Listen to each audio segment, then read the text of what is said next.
అందరికీ నమస్కారం అండి. శైలజ వినిపించే కథల ఛానల్కు స్వాగతం. ఈరోజు మనం ఎద్దనపూడి సులోచనారాణి గారు రచించిన ప్రేమ అనే నవల ధారావాహిక నుండి 9వ భాగాన్ని వినేద్దాం.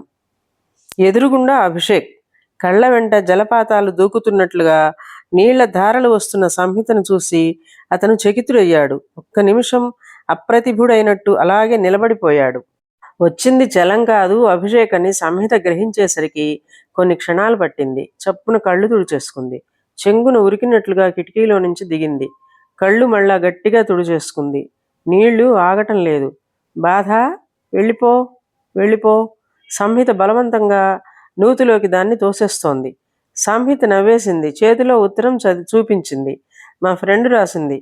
వాళ్ళ అమ్మకి సీరియస్గా ఉంది. అతను సంహితనే చూస్తున్నాడు. సంహితకి ఏం చెప్పాలో అతనికి తోచలేదు. అతన్ని మర్యాదగా కూర్చోండి అనబోయి వెంటనే నిగ్రహించింది. అక్కడ అతను కూర్చునేందుకు అమర్చిన కుర్చీ లేదు. అతను తాళం చెవులు ఇచ్చి వెళ్ళిపోదామని వచ్చాడు. అతని చేతిలో తాళం చెవుల గుత్తి ఉంది. కానీ సంహిత స్థితి అతన్ని ఆపింది. అతను వెంటనే వెళ్ళలేకపోయాడు. అది మర్యాద కాదు. అవతల వ్యక్తి దుఃఖంలో ఉంది. సానునయంగా ఒక మాట చెప్పాలి. అది తన ధర్మం. ఈ ధర్మ నిర్వహణ తాతగారైన రాఘవేంద్రరావు గారి దగ్గర నుంచి చిన్నప్పటి నుంచి అతనికి వచ్చేసింది. బాధలో ఉన్న మనిషికి సాంతన పలకడం సాటి మనిషిగా తన కర్తవ్యం. ఆ కర్తవ్య నిర్వహణ అనేది అతని వ్యక్తిత్వంలో భాగం. అతను కూర్చోవడానికి చుట్టూ చూశాడు. సంహిత ఇనప కుర్చీ తెచ్చి వేసింది. థ్యాంక్ యూ అప్రయత్నంగాని అతను కూర్చున్నాడు. ఆ కూర్చోవటంలో ఒక రాజసం. వెనక్కి ఆనుకున్నాడు. కాలు మీద కాలేసుకున్నాడు. చేతులు మోకాల మీద ఒకదాని మీద ఒకటి ఆనించాడు. ఏమిటి ఆమెకు సుస్థి? క్యాన్సర్ అన్నది. ఐసీ అన్నాడు. ఇద్దరి మధ్య నిశ్శబ్దం. సంహిత ఉత్తరం మడత పెడుతోంది. బుగ్గల మీద కన్నీటి చారికలున్నాయి. కొంగుతో తుడుచుకోవాలంటే బిడియంగా ఉంది. అతను సంహితను చూశాడు. Sometimes it happens. We must lose what we love most. అతని మాటలు ఎంత సహజంగా ఉన్నాయి. అతని అన్న మాటలు, వాటి అర్థం సంహిత గుండెల్లో నుంచి బాధను గుచ్చి గేలం విసురుగా పైకి లాగినట్లయింది. You are upset. I'm sorry. మళ్ళా నిశ్శబ్దం. సంహిత మునిపంటితో పట్టి ఏడుపు ఆపుకుంటోంది. దూరంగా ఎక్కడో పిచ్చికల గోల, చిరుగాలి శబ్దం. అతను టైం చూసుకున్నాడు. కుర్చీలో నుంచి లేచాడు. తాళం చెవుల గుత్తి చాచి పట్టుకున్నాడు. అమ్మమ్మ మీకు ఇవ్వమని చెప్పారు. నేను ఇక రాత్రికి రాను. సంహితకి తాళం చెవులు తీసుకోవాలని లేదు. కానీ అతని చెయ్యి చాచి తాళం చెవులు పట్టుకుంది. సంహితకి తీసుకోక తప్పలేదు. 2 అడుగులు వేసి అతని వైపు వచ్చి తీసుకుంది. బై, సీయూ అతను అనేసి వెనక్కి తిరిగాడు. అతను గుమ్మం దాటి బయటికి వచ్చాడు. అక్కడ ఆగి చుట్టూ చూశాడు. సంహిత గుమ్మంలోకి వచ్చి నిలబడింది. It is so nice. చుట్టూ చూస్తూ తనకి తానే చెప్పుకుంటున్నట్లు తగ్గు స్వరంతో అన్నాడు. వరండా మెట్లు దిగి వెళ్ళిపోయాడు. అతను వెళ్తుంటే చలం సైకిల్ తీసుకుని వస్తూ ఎదురయ్యాడు. చలన్ నమస్కరించాడు.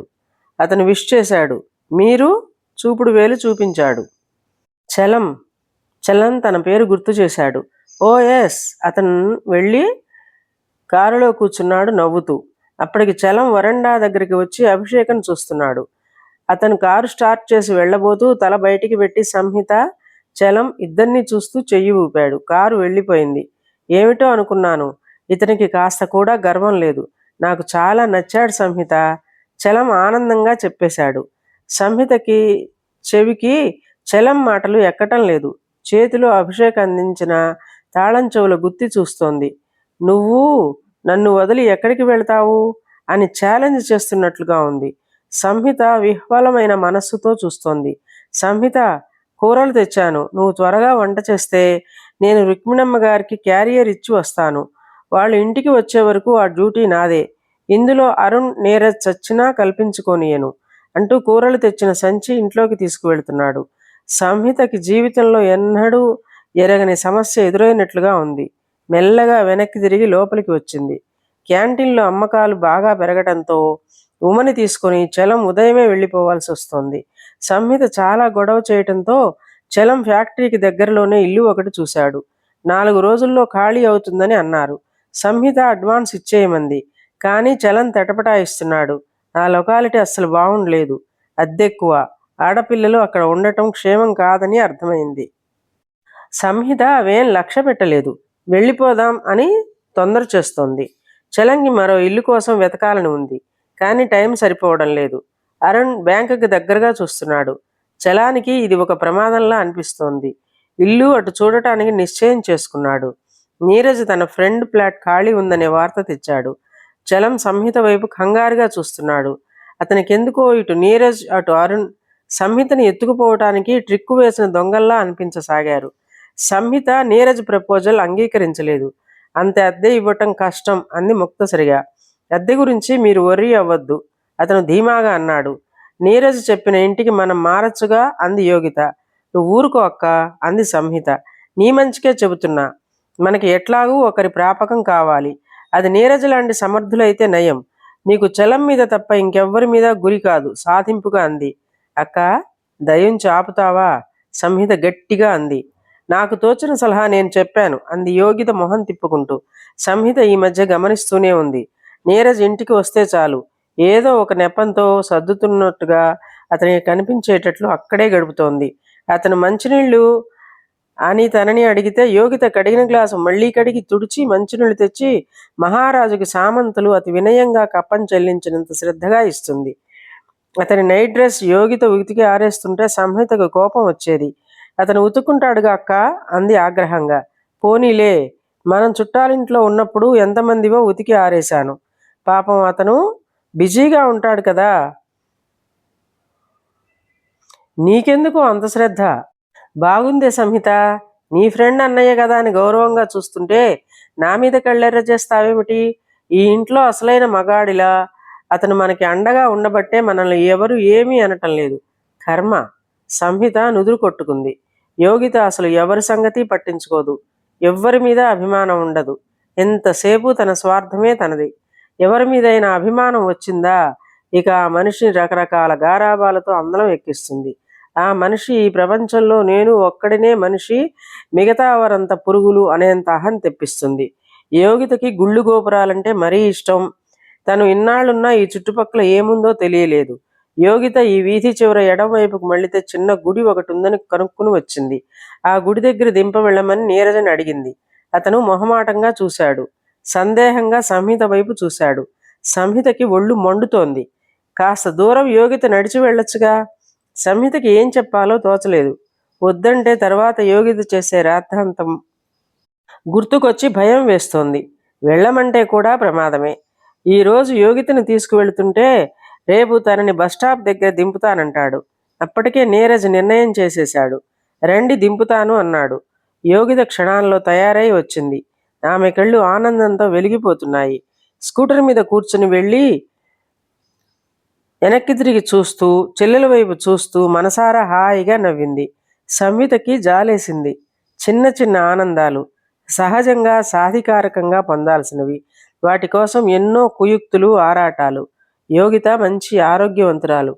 భర్త, పిల్లలు, అత్తమామలు, నౌకర్లు, చాకర్లు, అంత పెద్ద సంసారాన్ని సునాయాసంగా నడపగలదు. కానీ విధి ఆమెను వంచింది. ఆ ఆనందం నుంచి దూరం చేసింది. ఆమెలో జవసత్వాలు వరద నదిలా నిండుగా ఉన్నాయి. ఆమెలో శక్తి నిరుపయోగం అవుతోంది. నీరజ సాన్నిహిత్యంలో ఆమె వయసు వేడి దగ్గర వెన్నెలా అవుతుంది. సంహితకి నీరజ స్వభావం తెలుసు. అతనిలో చపలత్వం వస్తే అది యోగిత కవ్వింపే కానీ నీరజ్ తొందరపాటేం కాదు. సంహితకి తొందరగా నీరజ్ని దూరం పంపేయాలని గాఢంగా అనిపిస్తోంది. తీసుకోవాల్సిన జాగ్రత్తలు సకాలంలో తీసుకోకపోతే తర్వాత తీరికగా ఏడుస్తూ కూర్చోవాలి. యోగితకిలా ఇదంతా తర్కించి చెప్పినా అర్థం కాదు, వినదు. సంహిత ఇల్లంతా సర్దింది. చీకటి పడింది. ఇంట్లో బయట లైట్లు వేసింది. పుస్తకం పుచ్చుకుని వచ్చి వాకిట్లో ఉయ్యాల్లో కూర్చుంది. చలం ఇంట్లో నుంచి వైరు లాగి మామిడి కొమ్మ చెట్టుకి లైట్ పెట్టాడు. సంహిత చదువులో లీనమైపోయింది. పుస్తకం తెరిస్తే సర్వస్వం మరిచి ఇకలో ఆ లోకంలో మునిగిపోయినట్టే ఉంటుంది. సంహిత చదువుకుంటోంది. కారు శబ్దం అయింది. పుస్తకంలో నుంచి తలెత్తి చూసింది. కారు ఇంటి పోర్టికోలో ఆగింది. అందులో నుంచి అభిషేక్ దిగాడు. ఒకసారి తలెత్తి లైట్లు లేని ఇల్లును చూశాడు. తర్వాత చకచక అవుట్ హౌస్ వైపుకు వచ్చాడు. అక్కడ మామిడి చెట్టు దగ్గర ఉయ్యాల మీద కూర్చుని చదువుకుంటున్న సంహితని హాయ్ అంటూ పలకరించాడు. సంహిత ఉయ్యాల బల్ల దిగి నిలబడింది. తాళం చెవులు అన్నాడు. ఇస్తాను. సంహిత లోపలికి పరిగెత్తింది. అతను ప్యాంటు జేబులో చేయి పట్టుకుని అక్కడ అటూ ఇటూ నడుస్తూ ఉన్నాడు. సంహిత తాళం చెవుల గుత్తి తెచ్చి ఇచ్చింది. Any phone calls for me అడిగాడు. నో, ఐ మీన్ నేనసలు ఆ ఇంట్లోకి వెళ్ళలేదు అని చెప్పబోతోంది. అమ్మమ్మ మిమ్మల్ని తీసుకురాలేదని కేకలేసింది. అతని భుజాలు చిన్నగా కుదిపాడు. ఐఆమ్ సారీ, నేను త్వరగా వెళ్ళిపోయాను. అతని తెలుగు లలితంగా ఉంది. మాటల్లో నొక్కులు, దీర్ఘాలు లేకుండా చాలా నాజూకుగా ఉంది. అంకుల్ ఎలా ఉన్నారు? సంహిత అడిగింది. 48 అవర్స్ ఇంకా క్రిటికల్ కండిషన్ ఉంది. He is stiff. పర్వాలేదు అంటున్నారు డాక్టర్లు. అతను ఆమెని అవుట్ హౌస్ని కళ్ళతో కలిగి చూశాడు. ఈ చోటు నాకు బాగా గుర్తుంది, కానీ ఇలా కాదు. ఇక్కడంతా ఆకులు. అతను ఉయ్యాలను చూశాడు. ఇది కాదు. అప్పుడు సంహిత వింటోంది. అతను సంహిత వైపు తిరిగాడు. Okay, good night. చెయ్యి కాస్త ఎత్తి అని వెళుతున్నాడు. ఇంతలో హఠాత్తుగా లైట్లు పోయాయి. ఒకసారి లైట్లు పోవడంతో చీకటి అలముకుంది. అతను ఆగిపోయాడు. ఇంట్లో కూడా పోయి ఉంటుంది. ఎక్కడి నుంచే కదా ఇక్కడికి కనెక్షన్? సంహిత అవునన్నట్లు తల ఊపింది. ఇద్దరూ నిలబడి ఉన్నారు. మెల్లగా వెన్నెల కురుస్తోంది. మామిడి చెట్టు కొమ్మల మధ్య నుంచి ఉయ్యాల మీద పడుతోంది. చెట్ల చాటు నుంచి పైకి వస్తున్న చంద్రుడి వెలుగు అవుట్ హౌస్ మీద పడి ఇంటి పైభాగం వరండా మీదకి పడుతోంది. అతను ముగ్ధుడైనట్టు చూస్తున్నాడు. ఒక అడుగు వెనక్కి వేసి చేతిని వెనక్కి పోనిచ్చి ఉయ్యాల గొలుసు పట్టుకుని ఉయ్యాల చెక్క మీద కూర్చున్నాడు. Yes, I remember this exactly like this, తగ్గు స్వరంలో అన్నాడు. It is a beautiful memory. తాతయ్య, అమ్మమ్మ, నేను. ఇక్కడ తాతయ్య నేను వెన్నెల్లో బంతి ఆడుతూ అమ్మమ్మ ఫ్రెండ్స్తో కబుర్లు చెబుతూ. అతను కొంచెం స్పీడ్గా ఊపిరి తీసుకున్నాడు. Years or gone but my memory is fresh. అతను చుట్టూ చూశాడు. వేలితో చూపిస్తూ ఆ ఫౌంటైన్ తిప్పి వాటి దారలు ఎగజెమ్ముతూ చూడటం నాకు ఇష్టంగా ఉండేది. అప్పుడిదంతా రోజ్ గార్డెన్. 123 రకాలు. ఇక్కడికిక్కడే సెంటుమల్లి ఉండాలి. అతను ఆ జాగా కోసం కలయి చూస్తూ వెతికాడు. సంహిత వింటోంది. కొద్దిసేపైన తర్వాత తగ్గు స్వరంలో, oh God, what I am doing there? My place is here అనుకున్నాడు. అతను ఆ పరిసరాలు గమనిస్తున్న తీరు చూస్తుంటే అతనికి ఆ ప్రదేశం ఎంత ఇష్టమో అర్థమవుతోంది. అతను సరిగ్గా కూర్చునే చేతికి పుస్తకం తగిలింది. దాన్ని చేతుల్లోకి తీసుకున్నాడు. నా పుస్తకం. సంహిత ఒక అడుగు వెనక్కి వేసి చేయి జాసింది. అది అక్కడ అతనికి అడ్డు తగిలి ఇబ్బంది పెట్టకూడదని వెంటనే తీసుకోవాలి అనుకుంది. మామిడి కొమ్మ మధ్య నుంచి వెన్నెల బాగా వచ్చి పడుతోంది. అతను పుస్తకం చేతుల్లోకి తీసుకుని చూశాడు. Manchester environment, it is very interesting అన్నాడు. సంహిత తన పిహెచ్డి గురించి క్లుప్తంగా చెప్పింది. ఐసీ అన్నాడు. మళ్ళీ ఇద్దరి మధ్య మౌనం. Samhita, do you know about my mother? She's very beautiful and sensitive. అతను ఆ మాటలు చెప్పటంలో ఎంత అపురూపత్వం! సంహిత అని అతను అంత అలవాటైన పేరులా పిలవటం సంహితకి చాలా ఆశ్చర్యం వేసింది. ఎన్నాళ్ల నుంచో తెలిసినట్లుగా, ఎన్నోసార్లు ఎన్నో సందర్భాల్లో ఆ పేరు మాట్లాడటం అలవాటైనట్లుగా ఉంది. ఇంతలో గేటు తీసిన శబ్దం అయింది. మోటార్ సైకిల్ రయ్యిన సంహిత దగ్గరకు వచ్చి ఆగింది. నీరజ్ వచ్చాడు. వెనక నుంచి యోగిత దిగింది. సంహిత, ఈయన వస్తూ తీసుకువస్తానంటే నేను గుడి దగ్గరే ఉన్నాను అంది యోగిత. సంహిత నీరజ్ని అభిషేక్కి పరిచయం చేసింది. వారిద్దరూ కరచాలనం చేసుకున్నారు. నమస్కారం అభిషేక్ గారు అంది యోగిత. ఆయన చేతులు జోడించాడు. నన్ను మీరు హాస్పిటల్లో చూశారా? నేను సంహిత అక్కని అంది. అతను చిరునవ్వుతో చూస్తున్నాడు. ఇంతలో సడన్గా లైట్లు వచ్చాయి. లైట్లు పోయి ఇప్పుడే వచ్చాయి అంది సంహిత.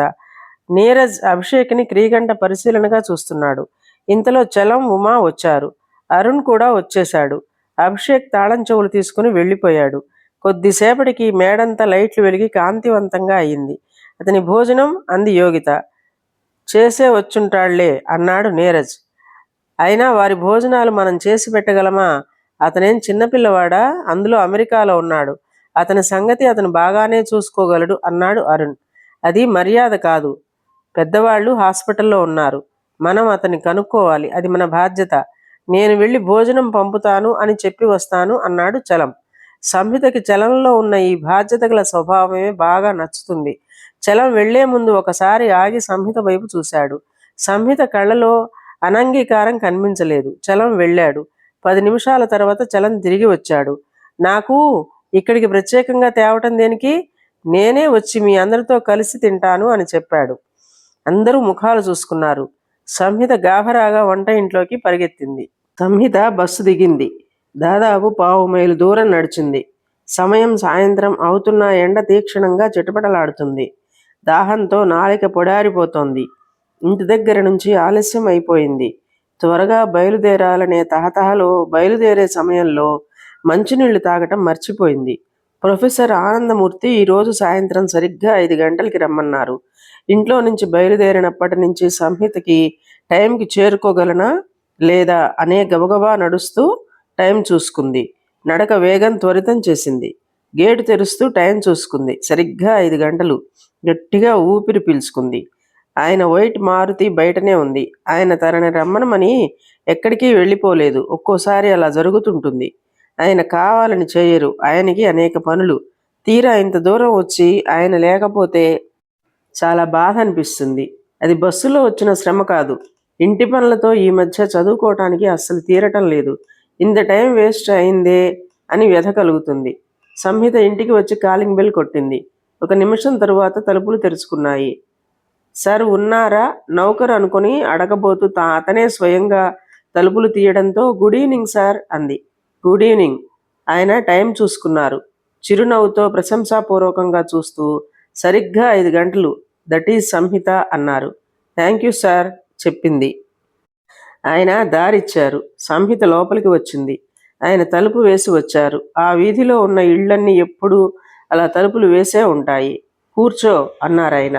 సంహిత కూర్చుంది. బయట ఎండగా ఉంది కదా, తాగటానికి ఏమైనా?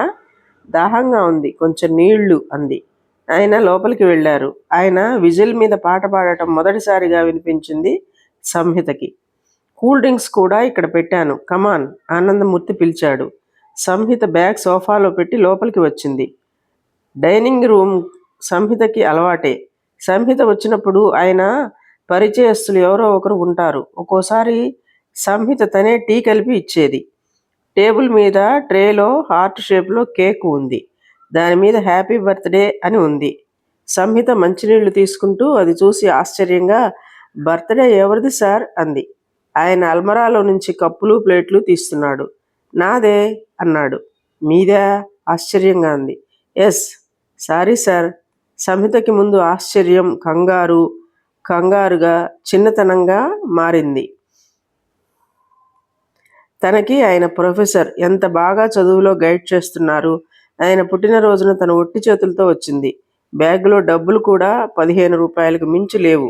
ఆనందమూర్తి ఫ్రిడ్జ్ మీద మోచేయి ఆనిచ్చి గుప్పిట తలకి ఆన్చుకొని సంహిత ముఖంలో తొట్రుపాటును చూస్తున్నాడు.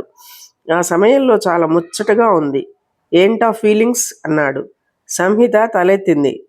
తన తడబాటు నిగ్రహించుకుంది. మనసారా నవ్వుతూ wish you a very happy birthday sir అంది. Thank you. ఆయన ఫ్రిడ్జ్ దగ్గర నుంచి కదిలి వచ్చారు. ఆ నడకలో, చేతులు ఊపటంలో, ఛాతీ విరవటంలో ఒక విలాసం ఉంది.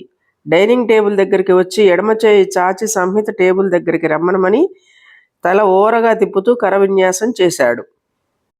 సంహిత డైనింగ్ టేబుల్ దగ్గరికి వచ్చింది. కమాన్. అక్కడ ప్లేట్లో పెట్టిన చాకు తీసి పట్టుకుంటూ హెల్ప్ మీ అన్నాడు. సంహితకి అర్థం కాలేదు. Don't you help me? నా బర్త్డే. నాకు నా అనేవాళ్ళెవ్వరూ లేరు. నువ్వు ఒక్కదానివే నాకు దగ్గర అనుకున్నాను. అందుకే నిన్ను ఒక్కదాన్నే పిలిచాను. కమాన్. ఆయన అర్థిస్తూ చూశాడు. ఆయన కళ్ళల్లో అంత అర్థింపు సంహిత ఎప్పుడూ చూడలేదు. సంహిత ఒక సెకను తటపటాయించింది. తర్వాత ధైర్యం కూడా తీసుకుని వెళ్ళింది. చాకు పట్టుకున్న చేతిని ఆయన పట్టుకోమని కళ్ళతోనే సైగ చేశాడు. సంహిత ఆయన చెయ్యి తగలకుండా చాకు పిడి చివర పట్టుకుంది. అతను చేతిని కదపలేదు. సంహిత కదుపుతుంటే డోంట్ యూ విష్ మీ అన్నాడు. Wish you a very happy, best and most peaceful life sir అంది. ఆయన తలెత్తి నవ్వాడు. ఆహా, ఎగ్జాక్ట్లీ. నాకేం కావాలో కరెక్ట్గా చెప్పావు. Yes, I need happy, best and most peaceful life. ఆ మాటలు నా సొంతం కాదు సార్, ఒక బుక్కులోనివి. అతను మళ్ళీ నవ్వాడు. ఏం పర్వాలేదు. ఆ మాటకి వస్తే మనందరం మాట్లాడే మాటలు ఎన్నో యుగాల నుంచి వాడిన మాటలే. అతను అంటూ సంహిత చెయ్యి పట్టుకుని థ్యాంక్ యూ సంహిత అంటూ ఒక ముక్క తీసి ఆమె వారించే లోపలే ఆమె నోట్లో పెట్టేశాడు. సంహిత ఇలాంటిదేదో అవుతుందని మనసు అప్పటికే పసిగట్టినా ఆయన చూపిన చొరవకి నిరుత్తురాలైంది. నాకు పెట్టు అని నోరు తెరిచాడు. సంహిత చేత్తో ఒక్క నిమిషం అని సైగ చేసింది. రాణి వాంతిని తెచ్చుకుంటూ గభాలన పరిగెత్తి వాష్ బేసిన్లోకి కేక్ మొత్తం నోటి నుంచి వదిలేసింది. ట్యాప్ తిప్పి 10 నిమిషాల పాటు అది శుభ్రం చేసింది. మంచినీళ్ళు తెచ్చి తాగి పుక్కిలించి ఉమ్మేసింది. ఈసారి అచేతనంగా చూడటం ఆనందమూర్తి వంతు అయింది. అతని ముఖంలో నవ్వు ఎగిరిపోయింది. సంహితకి భయమేస్తోంది. ఆయన తన వాంతి నటన అని పసిగట్టాడా? నుదుటి మీద చిరుచెమటలు అలుముకున్నాయి. సారీ సార్, ఉమా ఉందే, రోజుకో రకం వంట చేస్తే గాని నిద్ర రాదు. ఆమె వచ్చినప్పటి నుంచి మాకు నూనె గంగాళాలతో అయిపోతున్నట్టున్నది. ఈ నెల బస్ పాస్ కూడా కొనుక్కోలేదు. నేను ఉదయం క్యాబేజీ, శనగపిండి, వేరుశనగ పప్పులు మసాలా కలిపి ఏదో చేసింది. అది తిన్నప్పటి నుంచి నాకు బాగాలేదు. చెమటగా ఉంది సార్. డైనింగ్ రూమ్లో కిటికీలు మూసేస్తూ లాగి ఉన్న కర్టెన్ని గభాలన అక్కడికి వెళ్ళి తెరుస్తూ అంది. వద్దు, పక్కింటి బాల్కనీలో కూర్చుని ఉంటాడు ఒక త్రాష్టుడు. ఆనందమూర్తి కర్టెన్ సరిగ్గా వేసి ఫ్యాన్ వేశాడు. సంహిత ధైర్యంగా వచ్చి డైనింగ్ టేబుల్ దగ్గర కూర్చుంది. ఆనందమూర్తి మూడంతా పోయింది. ఐస్ క్రీమ్ తింటావా అడిగాడు. ఊహు. నీళ్లు కలిపి ఆరెంజ్ జ్యూస్ అతను గాజు గ్లాసులతో తెచ్చాడు. సంహిత ముందు గదిలోకి వెళ్ళబోతుంటే 2 గ్లాసులు పట్టుకుని గుమ్మానికి అడ్డంగా నిలబడ్డాడు. సంహిత, నేను నీతో ఒక ముఖ్యమైన విషయం మాట్లాడాలి. ముందు గదిలో కూర్చుని మాట్లాడుకోవచ్చు అంది. ఊహు, ఇక్కడే, ఈ డైనింగ్ టేబుల్ దగ్గరే. అతను అర్థించలేదు, ఆదేశించాడు. సంహిత వెనక్కు తిరిగి డైనింగ్ టేబుల్ దగ్గరకు వెళ్ళి కుర్చీ లాక్కొని కూర్చుంది. ఇతని మనసునే కలుగులో ఇలాంటి దురాశా సర్పం ఉందని 1-2 సార్లు ఆయన తన భుజం తాకటం, అనవసరంగా ఇంకొకరికి పరిచయం చేసేటప్పుడు నడుం దగ్గర చేయి వేయటంలో అర్థమైంది. అది తన అనవసరమైన భయమా అని మళ్ళీ ఆలోచనలో పడింది. స్వతహాగా ఆనందమూర్తి మంచివాడే, లోకాన్ని మరిచే వ్యక్తి, సంఘంలో పెద్ద మనిషిలాగా ఉండాలనే తాపత్రయం కలవాడు. అతనికి ఈ స్వార్థం కలగటం తన పరిస్థితులు అని సంహితకి అర్థం కాసాగింది. ఆ దురాశా సర్పం ఎప్పుడో ఒకసారి కలుగులో నుంచి బయటికి రాక మానదని, దాని తల మోదక తప్పదు అనుకుంటూనే ఉంది. ఆ సమయం రానే వచ్చింది. కానీ ఆలోచించినప్పటి ధైర్యం సంహితకి ఇప్పుడు కలగటం లేదు. ఈ ప్రమాదం దాటడం నేను అనుకున్నంత తేలికైనదేనా అని వెరపుగా అనిపిస్తోంది. మనిషి ఎప్పుడూ ప్రమాదాల బారిన పడకుండా వీలైనంత మెళకువగా ఉండాలి. దురదృష్టవశాత్తు అది జరుగుతుంటే తనకి తాను ఒడుపుగా రక్షించుకోవటం ఎట్లా అని మెరుపు వేగంతో ఆలోచించాలి. సంహిత అదే చేస్తోంది. ఎవరైనా రాకూడదా? భగవంతుడా, ఎవరో రూపంలో నువ్వురా? మనసు ఆర్తిగా అడుగుతోంది. ఆనందమూర్తి వచ్చి సంహితకి ఎదురుగా డైనింగ్ టేబుల్ అంచును ఆనుకొని కూర్చున్నాడు. వెంటనే చెయ్యి చాచి వేలితో సంహిత గడ్డం పట్టి ఎత్తాడు. సంహిత చెయ్యి మెరుపు వేగంతో అతని చెంపని తాకటానికి లేస్తుంటే కుర్చీ అంచుని బిగించి నిగ్రహించుకుంది. ముట్టుకొని వీధిలో అడుక్కు తినే కుష్టువాడు కూడా దానం అందుకుంటూ కావాలని చెయ్యి తగిలిస్తాడు. వాడికి అది సరదా. బస్సులో ఎంతమంది కావాలని తగలటం లేదు, ఇది అంతే. ఐ లవ్ యూ సంహిత అన్నాడు. సంహిత చప్పున 2 చెవులు మూసుకుంది. గభార్ల కుర్చీలో నుంచి లేచింది. అతను చెయ్యి పట్టుకున్నాడు. సంహిత విదిలించబోతే అతను వదలలేదు. సంహిత పెనుగులాట మానేసి నిర్వికారంగా నిలబడింది. ఆనందమూర్తి ఆవేశంగా చెబుతున్నాడు. నా భార్య పోయి 15 సంవత్సరాలైంది. మా అబ్బాయి లవ్ మ్యారేజ్ చేసుకుని వేరుపడ్డాడు. నాకెప్పుడూ ఎవరి మీద ఇంత ఇష్టం రాలేదు. నిన్ను చూసిన తరువాత నాకు కొత్త జీవితం కావాలని పదే పదే అనిపిస్తోంది.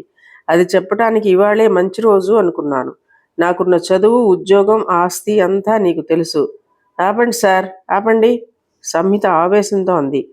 మీకు సెల్ఫ్ రెస్పెక్ట్ అనే మాటకి అర్థం తెలుసా సార్? సంహిత, నన్నే అడుగుతున్నావా? అతని కంఠంలో అహంభావపు గీర.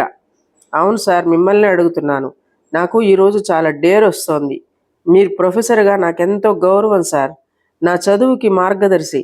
ఒక ఆడపిల్ల రాక్షసి బలు లాంటి మగవాళ్లతో విలవిల్లాడుతున్న ఈ సంఘంలో తన ఉనికిని తాను పదిలంగా ఉంచుకొనడానికి తన సెల్ఫ్ రెస్పెక్ట్ చిరిగిన కాగితపు ముక్కల్లా ఈ మగరాయిళ్లు ఎగరవేయాలని చూస్తుంటే ప్రాణానికి తెగించి పోరాడుతూ కిరసనాయిలు పోసుకొని చావకుండానో, పురుగుల మంది తాగి శాశ్వతంగా కళ్ళు మూయకుండానో, భగవంతుడు తన అదృష్టంగా ఇచ్చిన ఈ జీవితం 4 ఘడియలు నేను కూడా ఒక మనిషిని అని బ్రతకడానికి ఈ ప్రపంచంతో యుద్ధం చేస్తుంటే ఆమెను కంచెలా కాపాడాల్సిన మీలాంటి చదువుకున్న వాడే మిమ్మల్ని మూసిన తలుపుల మధ్య మేసేయాలని చూస్తుంటే మాకు ఇంకెక్కడ సార్ దిక్కు? మగవాళ్లలా మాకు తోడుగా నీడగా ఉండే మనిషి కోసం మేము వెతుకుతుంటే మృగాల్లాంటి వాళ్లేమో మా మీద వచ్చి పడుతున్నారు. మా శరీరాలని మనసుల్ని హిరణ్యకశిపుడిలా గోళ్లతో కూరలతో చీల్చి ముక్కలు చేస్తున్నారు. మీరు అంతా చేశారు. మీ మనసు మీరు బయట పెట్టేందుకు ఒక నిమిషం నా మనసేమిటో తెలుసుకోవాలని చూసారా? బీస్ట్ తనకి ఆకలేస్తే ఆహారం మీద పడి తింటుంది. దానికి ఆకలి తీర్చుకోవటమే తప్ప ఇంకేం తెలియదు. ఎందుకు సార్ ఇలా దేవిస్తారు? అందుకే అడిగాను, మీకు సెల్ఫ్ రెస్పెక్ట్ లేదా అని. మృగానికి మనిషికి తేడా ఉండాలి. మగవాడు మనిషిలా ప్రవర్తించకపోతే మృగాన్నిలా దెబ్బ కొట్టి వారించాలి. చెప్పండి సార్, ఏది మీకు చెంపదెబ్బ అవుతుంది? ఆ తలుపు తీసి కర్టెన్ తీసి కేకలు పెట్టి ఆ బాల్కనీలో ఆయనని పరుగున రమ్మనమని చెప్పనా? వీధి తలుపు తీసి పరుగులు తీయనా? లేక చాకుతో మిమ్మల్ని పొడి చెయ్యనా? సంహిత చాకు తీసింది. సంహిత అతను కంగారుగా దూరంగా వెళ్ళాడు.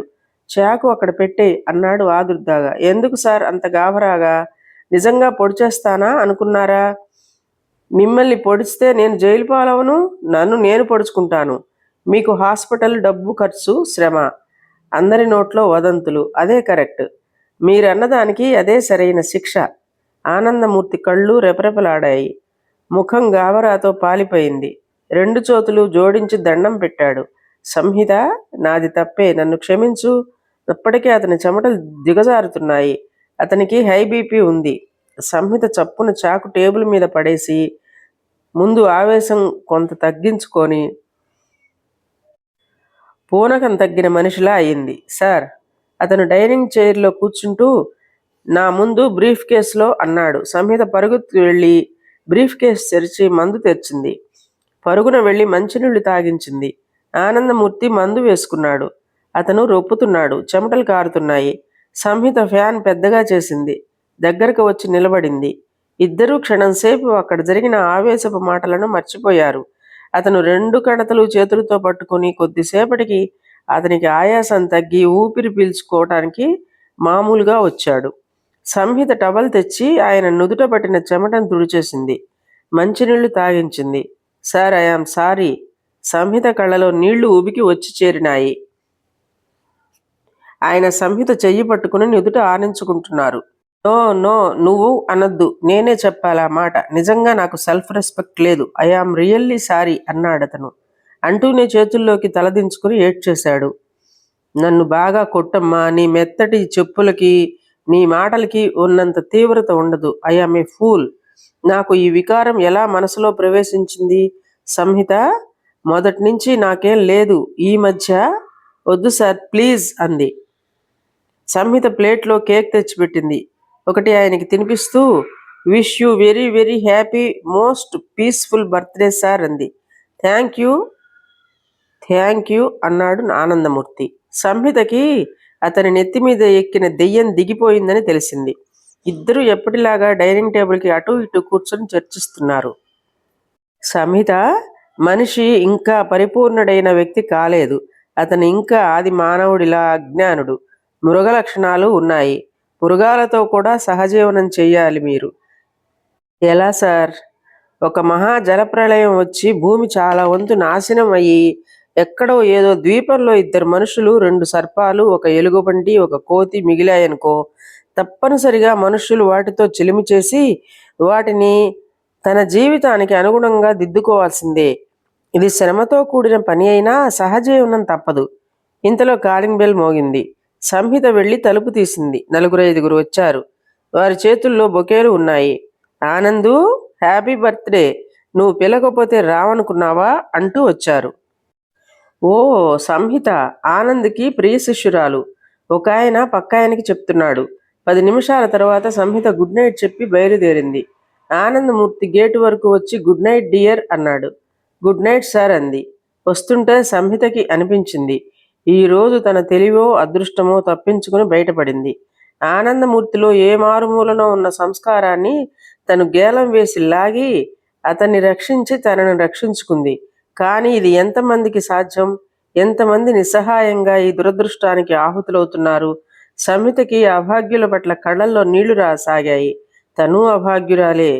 అసలు ఇలాంటి ప్రమాదాలు, అనుభవాలు ఎదురైన ప్రతి అమ్మాయి అభాగ్యురాలే. వీళ్ళకి దిక్కులేదు.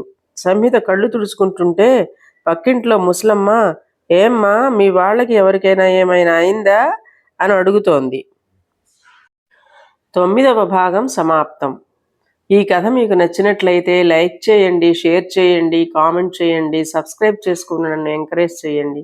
నమస్కారం అండి.